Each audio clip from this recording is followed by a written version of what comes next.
This is the way it started. An ordinary purchase, overalls, a trainman's cap, a lunchbox. No one knew that it was the beginning then, until this happened. It took less than 30 seconds.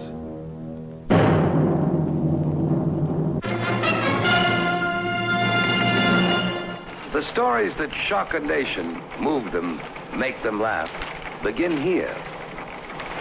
Like this one.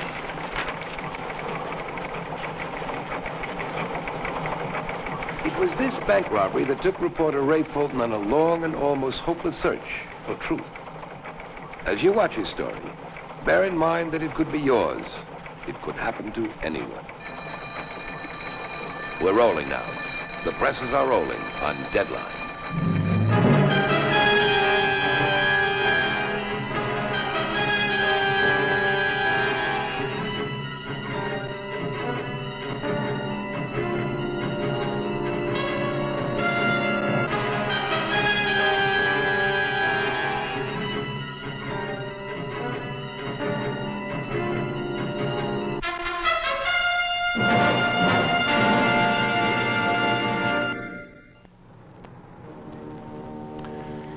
In the offices of the Sharon Herald, it had come in on the United Press International wire. Bank robbery at Tidioute, Pennsylvania. More to follow. Tidioute, Pennsylvania is 2 hours out of Sharon.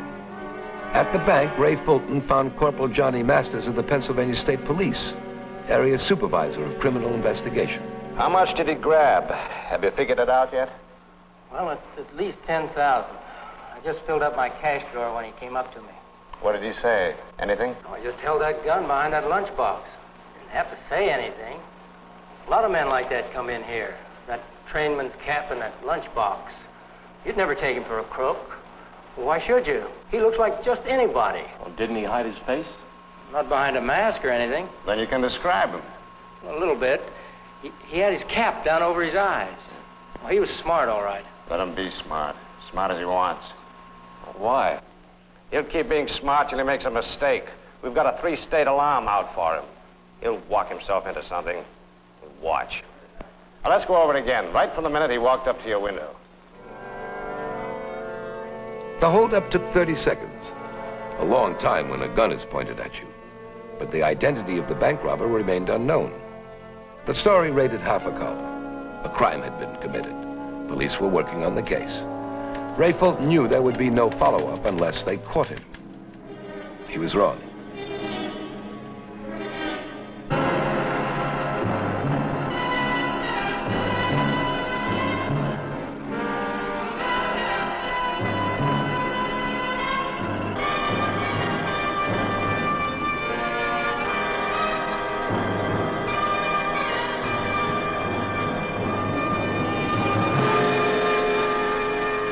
In 4 successive robberies, nothing about his operation changed. He spaced them 2 months apart, wore the same trainman's cap, carried the same black lunchbox. I understand, sir. I know the pressure's on, sir. Yeah. Yeah.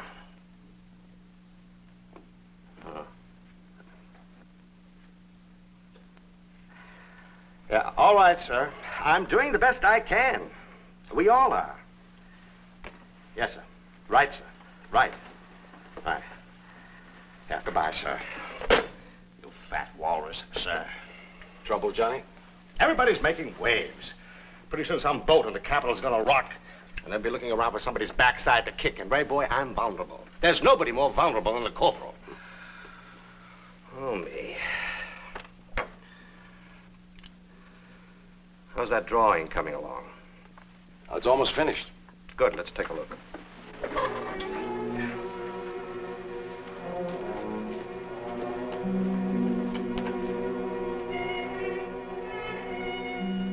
So that's what he looks like, eh? The eyebrows weren't so arched, more straight. Okay, we'll fix it. Make sure it's as right as you remember now. We're going to spread this all over the East. Think it'll do any good? You know a better way to catch a ghost?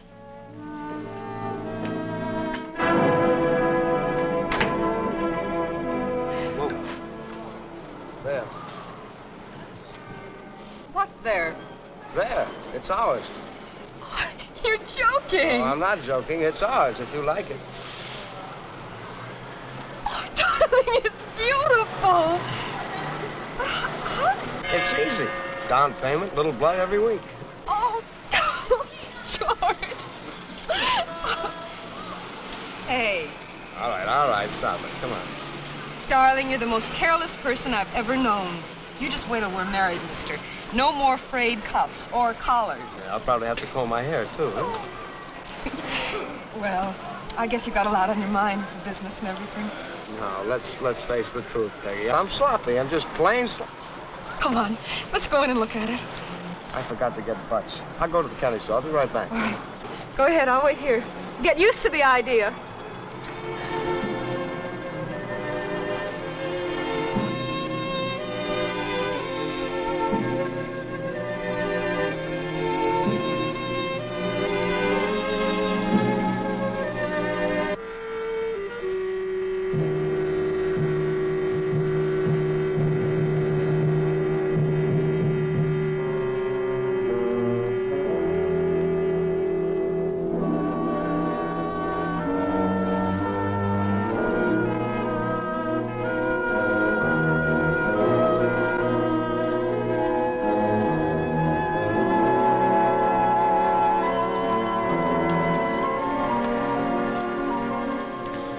All set? All set.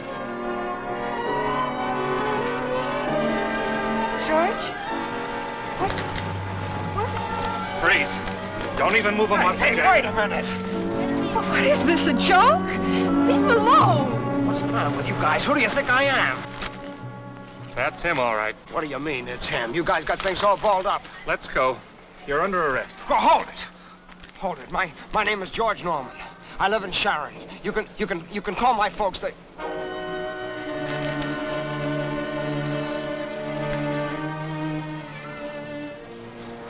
It's unbelievable. Yes, sir, Captain. Oh, thank you, sir. Thank you, sir.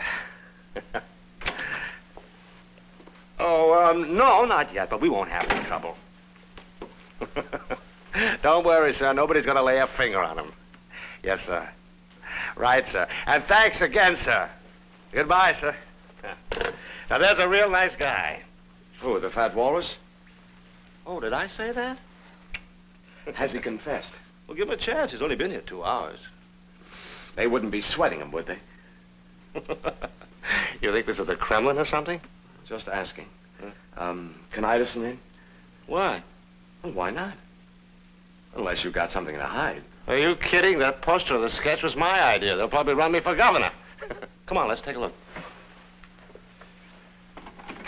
June 14th. No. August the 11th. It's no good. I can't remember. October the 28th. I told you, I can't remember. Tired? Where's my girl? You had no right to arrest her. How about you? I didn't do anything. Okay. I'm a reasonable fella. Prove it. Oh, wait a minute, Corporal. This is America. You prove that I'm guilty. You're not in court, Sonny. And I don't like wise guys. Guys who tell me my business. Now, you open up. You say you didn't hold up those banks, okay? Tell me what you were doing on those 4 days. I can't remember. It's too long ago. Listen, can you remember what you were doing on a given date over a year ago? I don't have to. I'm not facing 10 years on armed robbery. All right, let's go. Come on. George Norman was booked on suspicion as Corporal Masters' investigation began. Over $40,000 had been taken. First stop, Norman's bank.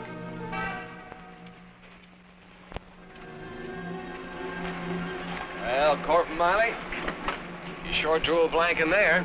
His bank balance is lower than mine, and that's out of sight. Oh, we're just starting. Let's take a look where he lives.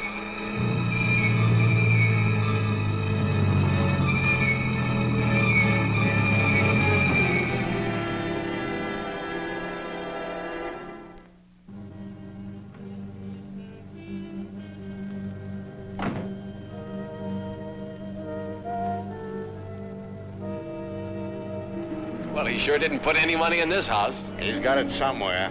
Come on, let's look in the back. There are 40,000 ways to spend $40,000.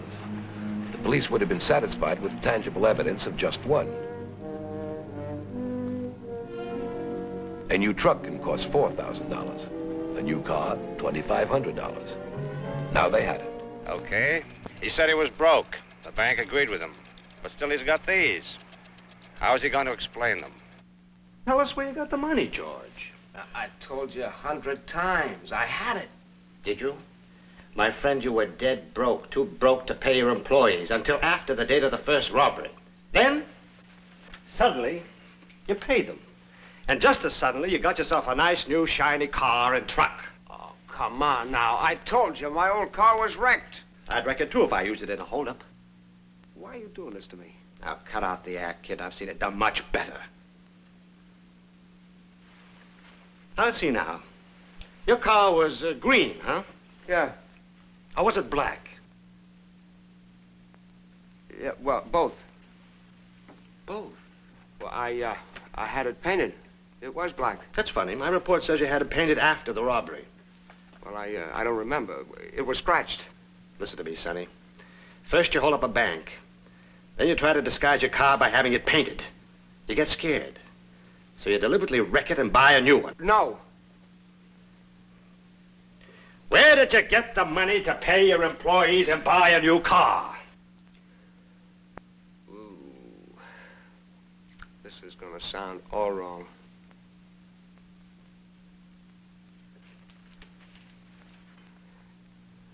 If I wasn't telling it here, it wouldn't sound wrong. If I was telling this at home, it wouldn't sound wrong at all. Where? I saved it in a cigar box.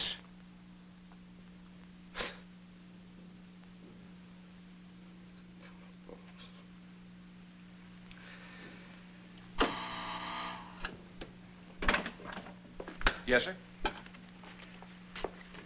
You arrived yet? Yes, sir. Okay, bring him in. So you saved your money in a cigar box, huh? Oh, look, I know it sounds crazy. You're never gonna believe me, but it's the truth.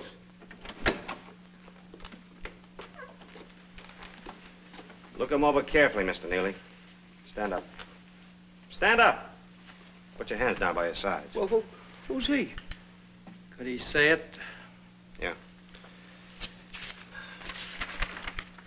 Here, read that. What? Read it. And I won him in 20s. Well? He's the one, all right. I'd know him anywhere. He's crazy. Are you sure, Mr. Neely? Quite. That's the hoodlum that stuck the gun in my face. That held up the bank. Look, mister, you don't know what. Hey, don't let him. Well, let him look at me again. Why don't you let him look at me again? Now, wait a minute, please. Come on. I didn't do it. I swear before God, I didn't do it. Come on. I didn't do it. Why didn't you let him look at me again? What kind of a jail are you running here anyway? A reporter listens for many sounds, chief among them the sound of truth. Could George Norman's fantastic story be true?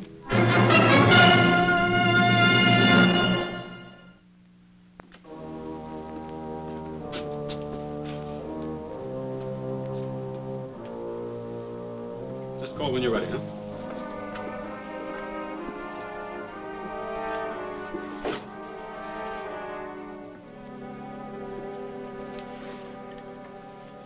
Go away, Mr. Fulton. Just leave us alone, will you, please? Now, look. Give me a minute, okay? Why? Can you give me one? Honey, please. Why don't you print the truth? Now, look, both of you. Certain facts are inescapable. Now, you were arrested because of a sketch with details supplied by the bank tellers. Now, you were positively identified by one of the tellers as the man who held him up. Now, you said you saved money in a cigar box. You had an active bank account. Now, why a cigar box? I don't know. I just never got around to depositing it. You don't remember where you were or what you were doing on any of the 4 dates in question. But suppose he's innocent. Nobody stopped to think about that. Everybody's so sure. These facts, these so-called facts. So if he weren't in here, behind bars, accused, what would they mean then? What would they mean, Mr. Fulton? Would they be evidence pointing to guilt? Or just the ordinary actions of an innocent man? And the identification. I don't know. Peggy, please. Well, there could be an answer to that. Well, there's gotta be. Somebody has to help me, Mr. Fulton. Will you? I don't know what I could do. You could start by assuming that he's innocent.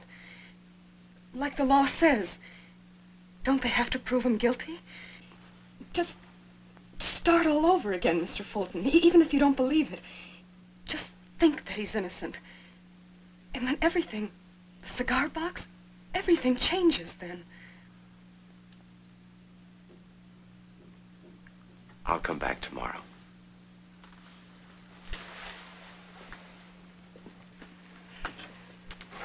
Will you help me, Mr. Fulton? Will you?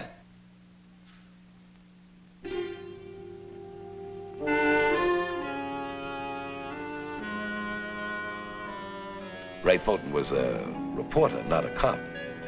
He decided to give George Norman the benefit of the doubt. Yeah, that's right, the 17th. Yeah, George Norman had his car painted the 17th. Are you sure?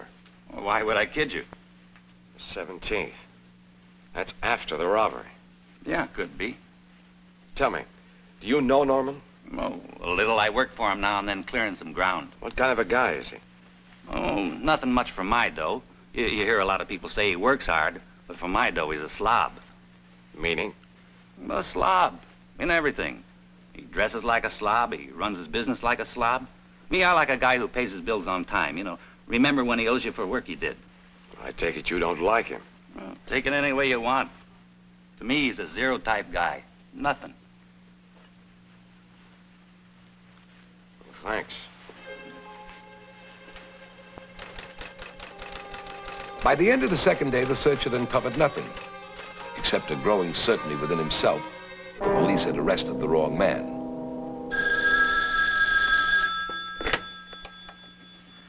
Fulton speaking.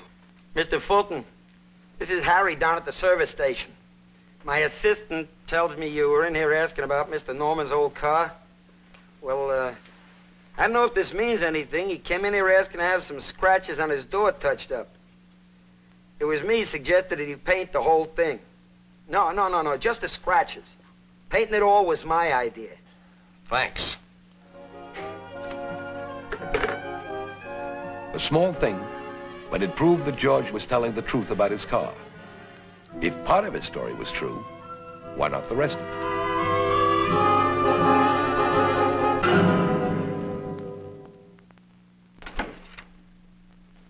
Oh, hi.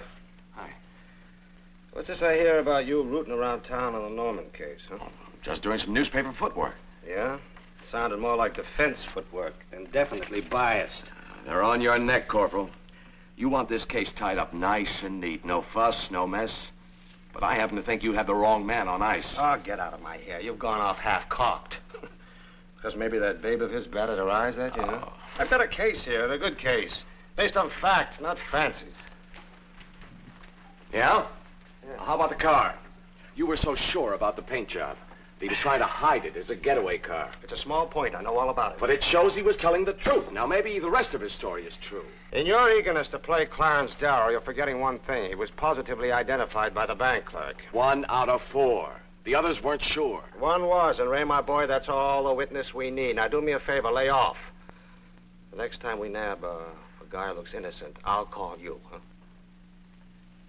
Call me at the bank. I'll be with the teller, who was so sure. There's no doubt about it in my mind. I recognized him immediately. But you only saw him once, for 30 seconds. That's right, but in my business, you know... Were you scared, Mr. Neely? Oh, sure, I'm not ashamed to admit that. But not too scared, you know. Everything happened so fast. Oh, but not too fast to get a good look at him. You know, I've got to hand it to you, Mr. Neely. You get a gun jammed at you by a guy wearing the cap pulled down low, and 8 months later, after seeing him for only 30 seconds, you positively identify him. I don't know what you're driving at, young man, but I know that was the right man. I wouldn't make the same mistake twice. Now, what do you mean, same mistake? It doesn't matter. That's the man, period. What do you mean you wouldn't make the same mistake twice? Well, I don't know whether you'd exactly call it a mistake. 2 months before, I identified another man. But this time, I know I'm right. You mean you misidentified someone as the hold-up man? Well, what difference does it make? I tell you now, there's no mistake. Thank you, Mr. Neely. Thank you very much. Now he was sure. George Norman was innocent. Ray Fulton turned to the public for help. Where was George Norman on a single day, 8 long months before? Had anyone seen him? Did anyone know? The Herald circulation is 23,000. Maybe one of its readers would know. Maybe one of the readers would help. The paper blanketed the area. But 2 days later, there was still no word. A week went by without an identification. Yeah, if they read it. They will. Someone will. Well, suppose the people who know moved away or died or something. Come on, let's get back to this, huh? You've got to try to help yourself. Okay, let's go through it again.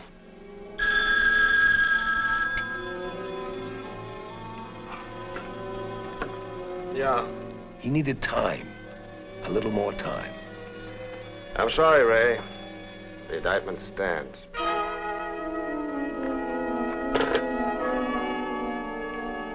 It looked like reporter Ray Fulton had been fighting for a lost cause.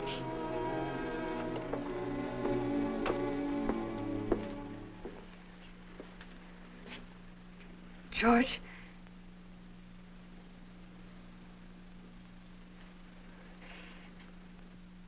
Oh, darling, you look so thin. I'm sorry I couldn't have been more help. The district attorney knows about the bank teller's identification foul-up, but still, well, they're going ahead with the trial.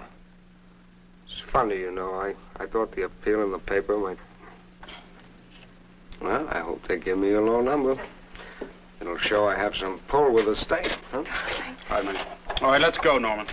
Corporal Masters wants to see you. You too, Mr. Fulton.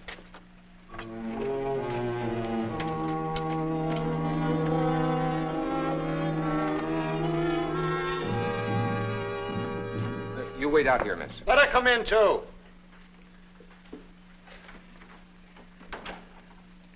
Is this the man? You got another witness, Corporal? Sure is. It's him and no other. Now, lady, did you also see me rob that bank? Now, you think about that a little.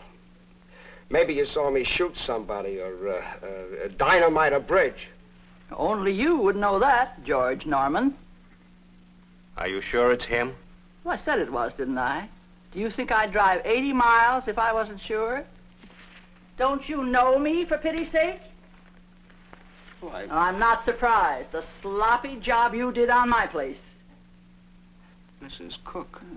Mrs. Cook. I've been away. My sister's up in Bradford. I returned this morning to read this nonsense in the paper. What's the matter with you police anyway? Don't you know any better, for pity's sake? He no more robbed that bank than I did. He was putting in fill on my farm that day. Took him all afternoon. I could have done it in half the time myself, and for half the money you charged me. I'm 80 miles from Tidioute. If he was a bird, he couldn't have been there. Stop blubbering. What I don't understand is why didn't you tell them where you were?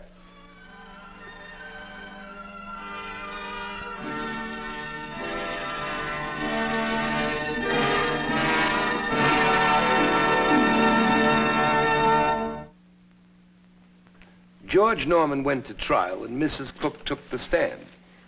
George Norman and Ray Fulton took the stand. The jury deliberated 3 hours.